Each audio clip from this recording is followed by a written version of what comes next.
Good morning everybody.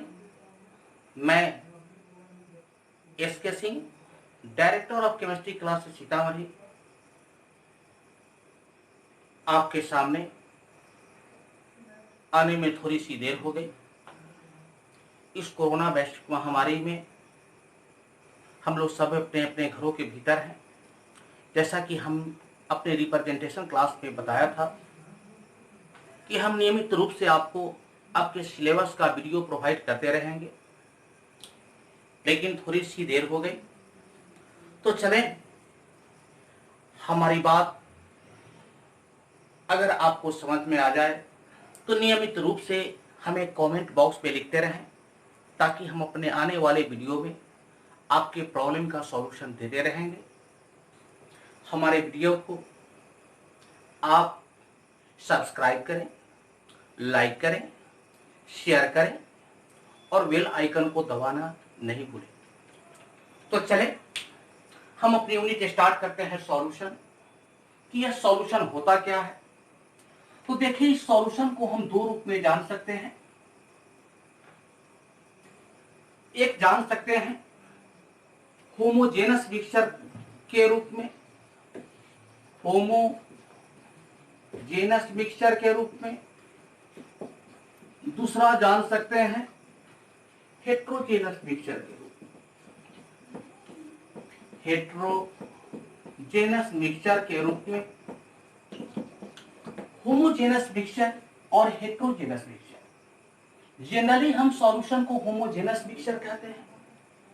Generally हम solution को homogeneous mixture कहते हैं, लेकिन याद रखें, होमोजेनस मिक्सचर भी सॉल्यूशन हो सकता है, हेट्रोजेनस मिक्सचर भी सॉल्यूशन हो सकता है। लेकिन होमोजेनस मिक्सचर किस प्रकार का सॉल्यूशन होगा, हेट्रोजेनस मिक्सचर किस प्रकार का सॉल्यूशन होगा। तो चलें हम बता दें, अगर आप होमोजेनस मिक्सचर किसी सॉल्यूशन को कहते हैं तो समझे कि यह ट्रू सॉल्यूशन है। समझे कि यह कौन सा सॉल्यूशन है, ट्रू सॉल्यूशन है। जबकि हेट्रोजेनस मिक्सचर के बारे में अगर कोई कहे तो आप समझे कि यह कोलाइडल सॉल्यूशन है, यह कोलाइडल सॉल्यूशन है, कोलाइडल सॉल्यूशन। हम लोग ट्रू सॉल्यूशन यहां इस यूनिट 2 में पढ़ेंगे, जबकि इस हेट्रोजेनस मिक्सचर कोलाइडल सॉल्यूशन का स्टडी हम लोग यूनिट 5 सरफेस केमिस्ट्री के भीतर करेंगे। ऐसा नहीं है कि हम लोग इसे नहीं पढ़ेंगे, हम लोग इसे भी पढ़ेंगे। लेकिन ये जो कंप्लीट चैप्टर है सॉल्यूशन, इस चैप्टर में हम लोग सिर्फ और सिर्फ ट्रू सॉल्यूशन के बारे में जानकारी लेंगे। तो चलें, इस सॉल्यूशन को हम किस रूप में पढ़ेंगे, होमोजेनस मिक्सचर के रूप में पढ़ेंगे, ट्रू सॉल्यूशन के बारे में पढ़ेंगे। तो चलें हम स्टार्ट करते हैं कि यह हमारा ट्रू सॉल्यूशन होमोजेनस मिक्सचर होता क्या है।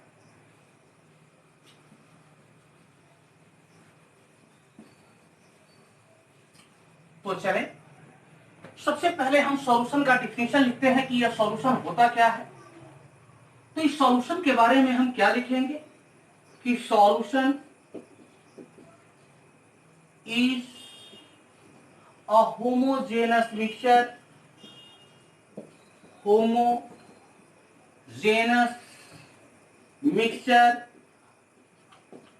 because their properties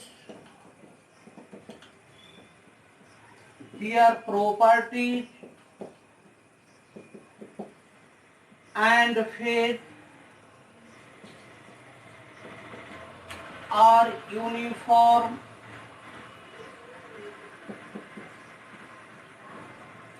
throughout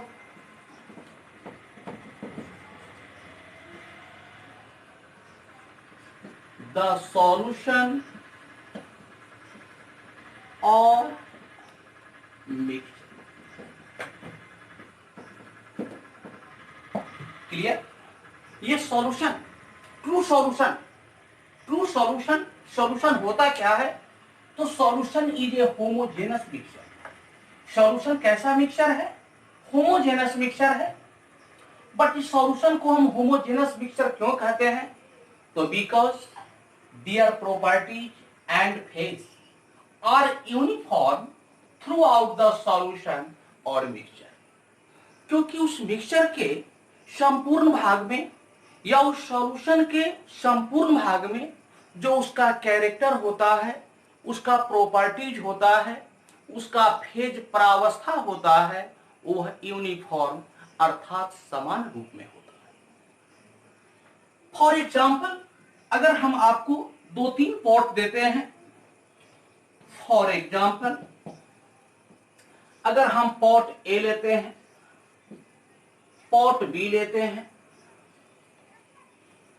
इसमें देखें, अगर इसमें हम sucrose C12 H22 O11 sucrose plus water को लेते हैं, इसमें ग्लूकोज प्लस वाटर को लेते हैं, इसमें आयल प्लस वाटर को लेते हैं, तो मैं खट से कह देता हूं कि आयल प्लस वाटर यह सॉल्यूशन नहीं होगा। क्यों नहीं होगा? क्योंकि आयल प्लस वाटर को हम जब डालते हैं तो हम देखते हैं कि आयल जो का डिस्ट्रीब्यूशन जो होता है वह एबनॉर्मल होता है, अर्थात हो सकता है कि लिक्विड के सरफेस पर यहां हो, यहां हो, यहां हो, यहां हो, यहां हो, अर्थात वह यूनिफॉर्मली समान रूप से वह आयल का जो पार्टिकल्स होता है वह यूनिफॉर्मली डिस्ट्रीब्यूटेड नहीं होगा। जबकि अगर हम सुक्रोज को वाटर में डालते हैं, ग्लूकोज को वाटर में डालते हैं और इसमें कहीं से भी हम पानी को टेस्ट करते हैं, कहीं से भी हम टेस्ट करें तो समान रूप से वह मीठा लगता है। समान रूप से क्या लगता है? मीठा लगता है। मतलब क्या है कि इसके संपूर्ण भाग में इसका जो कैरेक्टर है, इसका प्रॉपर्टीज है, वह क्या है? समान है। ग्लूकोज प्लस वाटर में भी देखें, सेम वही बात है। मतलब स्पष्ट है कि ए एंड बी को हम ट्रू सॉल्यूशन कहेंगे, जबकि इस सी कंपोनेंट को हम सॉल्यूशन नहीं कहेंगे।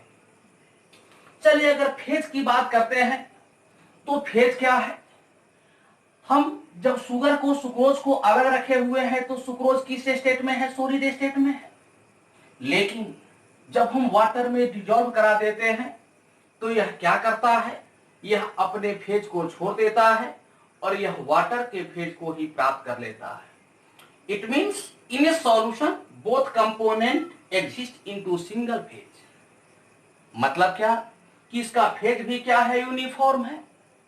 तो मतलब स्पष्ट हो गया कि सॉल्यूशन क्या है? एक होमोजेनस मिक्सचर है जिसका प्रॉपर्टीज एंड फेज क्या होता है? यूनिफॉर्म होता है, वह समान रूप से होता है। तो इस प्रकार से हमने सॉल्यूशन का डिफिनेशन समझा। यह जो सॉल्यूशन है हमारा बाई कंपोनेंट हो सकता है, ट्राई कंपोनेंट हो सकता है, टेट्रा कंपोनेंट हो सकता है।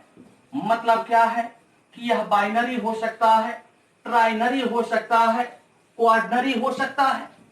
क्यों? क्योंकि यह होमोजेनस मिक्सचर होता है 2 और मोर कंपोनेंट, 2 या 2 से अधिक अवयवों का यह क्या होता है? एक समान मिश्रण होता है, होमोजेनस मिक्सचर होता है। तो चले इस सॉल्यूशन को हम लोग मेनली जो स्टडी करेंगे, सॉल्यूशन को यहां पर इस चैप्टर में बाइनरी कंपोनेंट के रूप में स्टडी करेंगे। बाइनरी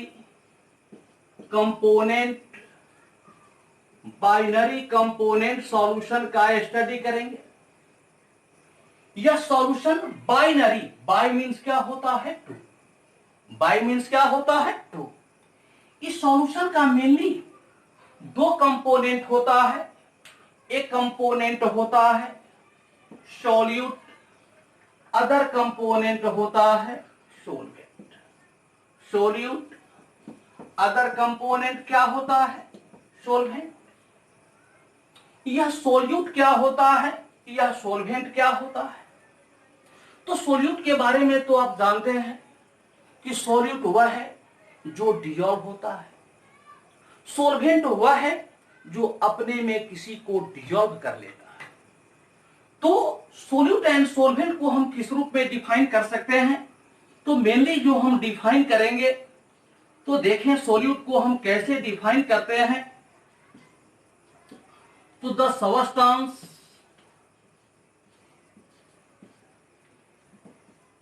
which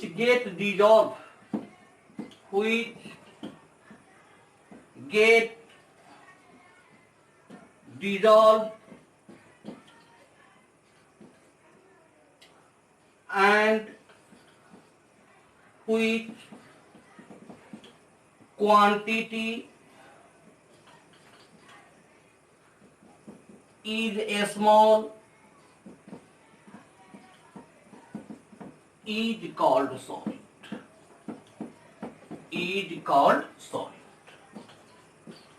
गौर से देखें, अगर कोई क्वेश्चन कर दे कि सॉल्यूट क्या है, सॉल्यूशन में दो कंपोनेंट होते हैं, सॉल्यूट एंड सॉल्वेंट।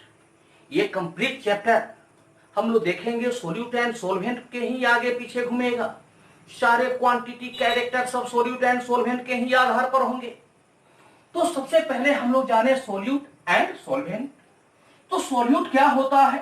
तो सॉल्यूट वह सबस्टेंस है व्हिच गेट डिसॉल्व, जो घुलता है, डूबता है, and which quantity is small, और क्या, जिसकी मात्रा क्या होती है, कम होती है, उसे क्या कहा जाता है? सॉल्यूट कहा जाता है। जबकि यह सॉल्वेंट क्या होता है? तो सॉल्वेंट के बारे में हम लोग देखें, solvent the substance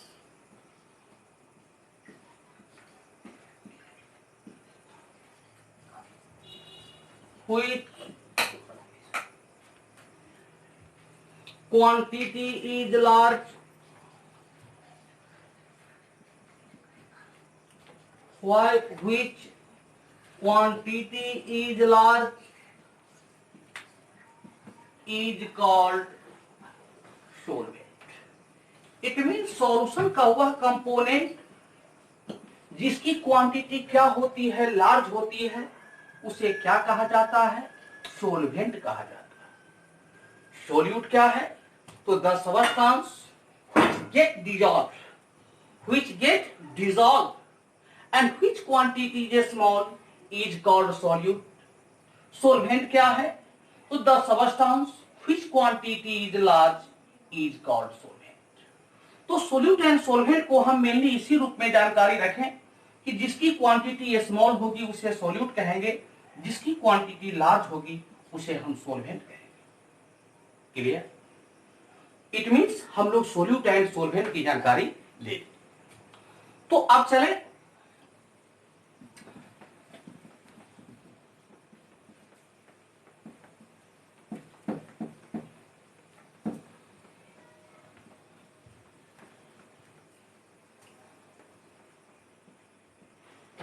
solute plus solvent equal to solution. Solute plus solvent equal to solution. देखिए गौर से, सोल्यूट को जब सोल्वेंट में डाला जाता है तो हमें क्या प्राप्त हो जाता है? सॉल्यूशन प्राप्त हो जाता है। फॉर एग्जाम्पल, अगर मैं शरबत बनाता हूं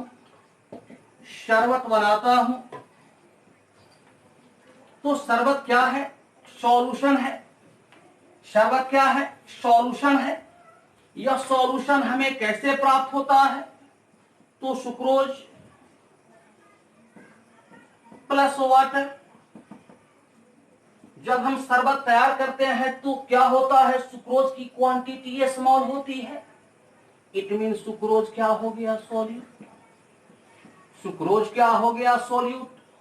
वाटर की क्वांटिटी लार्ज होती है, वाटर क्या हो गया? सोल्वेंट। वाटर क्या हो गया? सोल्वेंट।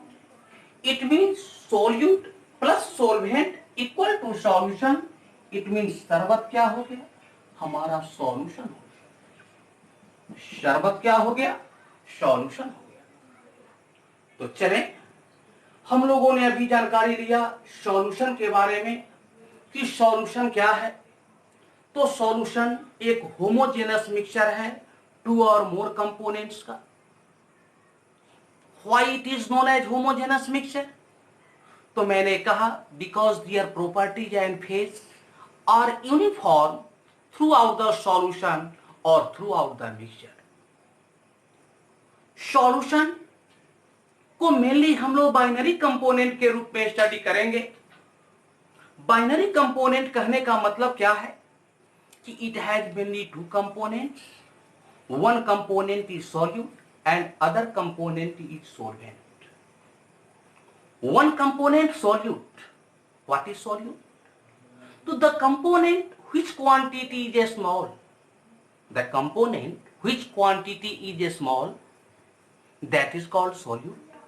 And the component which quantity is large, that is called solvent. It means when solute particle dissolved into solvent, then we get solution. Then we get solution. Clear? तो चले अब हम लोग सॉल्यूशन में आगे बढ़ते हैं। सॉल्यूशन में आगे क्या बढ़ते हैं? तो सॉल्यूशन में कंसेंट्रेशन टर्म की ओर बढ़ते हैं। किस टर्म की ओर बढ़ते हैं? कंसेंट्रेशन टर्म की ओर बढ़ते हैं। Concentration of solution, concentration of solution, यह कंप्लीट चैप्टर इसी कंसेंट्रेशन के ही इर्द गिर्द घूमेगा। और यह कंसेंट्रेशन किसके इर्द गिर्द घूमेगा?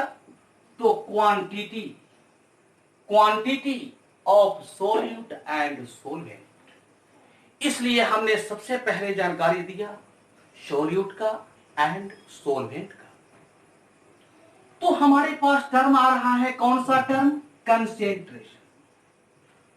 अगर कोई हमारे सामने क्वेश्चन डालता है कि यह कंसेंट्रेशन होता क्या है, तो कंसेंट्रेशन का मतलब क्वांटिटी से होता है। कंसेंट्रेशन का मतलब किससे होता है? क्वांटिटी से। तो सबसे पहले हम लोग तो ये जाने कि कंसेंट्रेशन को हम लोग सिंबल में सी लिखते हैं। It is denoted by C. Concentration को हम लोग क्या लिखते हैं? सी लिखते हैं। बाय मैथमेटिकली यह कंसेंट्रेशन होता क्या है? By mathematically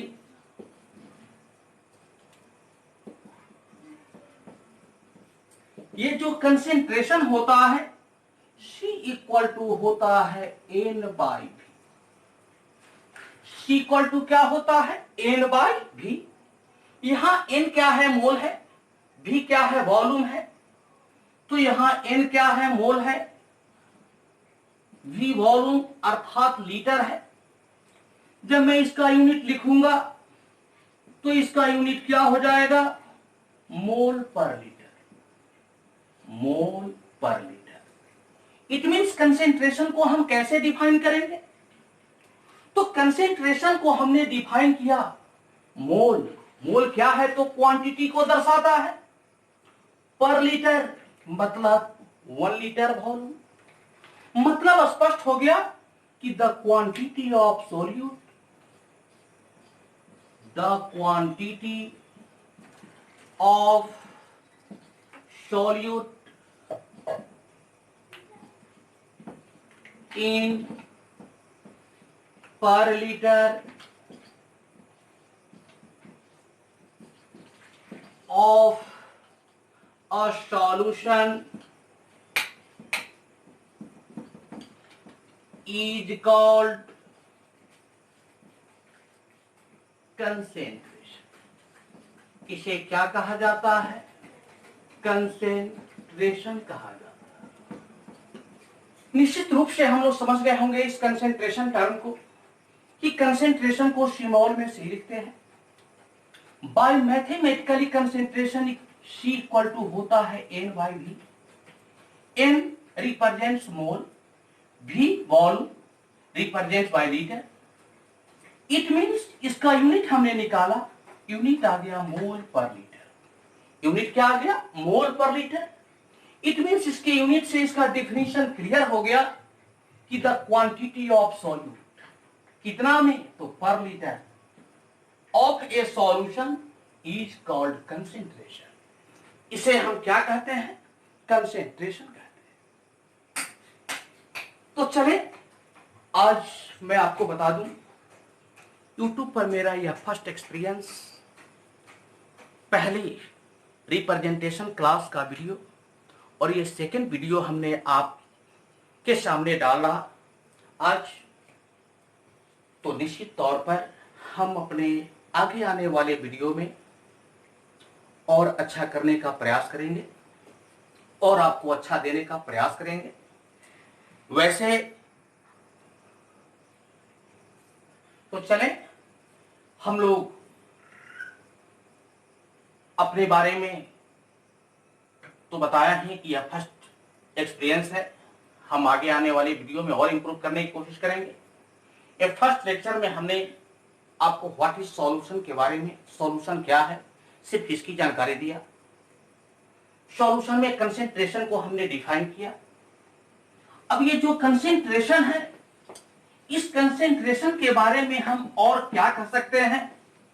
तो यह जो कंसेंट्रेशन है इसे हम दो रूप में स्टडी करें। इस कंसेंट्रेशन को हम लोग दो रूप में स्टडी करेंगे। दो रूप में स्टडी करेंगे। एक जो हमारा स्टडी होगा वह किस रूप में होगा? तो टेम्परेचर डिपेंडेंट, दूसरा होगा टेम्परेचर इंडिपेंडेंट। यानी कि हम लोग उन फैक्टर्स के बारे में पढ़ेंगे जो कंसेंट्रेशन फैक्टर टेम्परेचर के साथ वैरी करता है। कुछ ऐसे फैक्टर के बारे में पढ़ेंगे जो टेम्परेचर के साथ वैरी नहीं करता है। तो रहने दें, हम लोग नेक्स्ट वीडियो में इस कंसेंट्रेशन के बारे में जानकारी करेंगे, temperature dependent and temperature independent, जो कल के वीडियो में आपको मिल जाएगा। तो रहने दें, good bye, okay, again I will meet on tomorrow.